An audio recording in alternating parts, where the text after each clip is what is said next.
Justice continued to elude the families of Shopian double rape and murder victims despite the passage of 13 years, according to a report released by the research section of Kashmir Media Service on the 14th anniversary of Shopian rape and double murder incident today.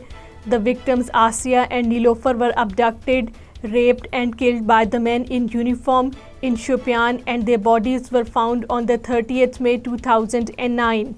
Delhi High Court has issued a notice to the Jammu and Kashmir Liberation Front chairman Muhammad Yasin Malik on the application of India's notorious National Investigation Agency, demanding that his life sentence be converted into a death penalty.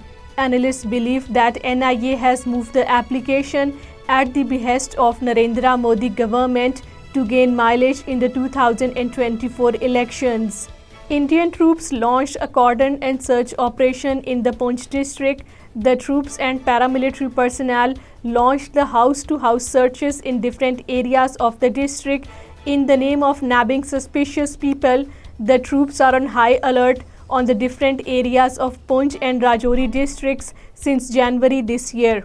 Pro-freedom leaders and the organizations have cautioned that the Hindutva-inspired Bharatiya Janata Party regime is conspiring to hang Jammu and Kashmir Liberation Front chairman Muhammad Yasin Malik to regain the losing popularity in the upcoming elections.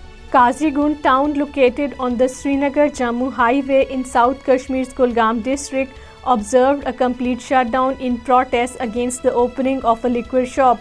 All the shops in the town were closed as the locals have been demanding the immediate closure of the said shop.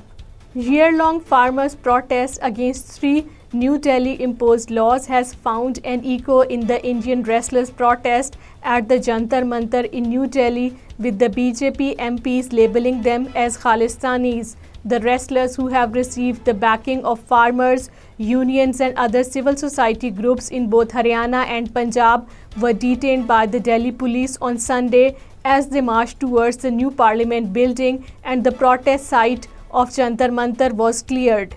At least 7 more civilians, mostly Christians, were killed as the BJP government has waged a war against the Christians in the violence-hit Manipur state of India, bringing the death toll to more than 50.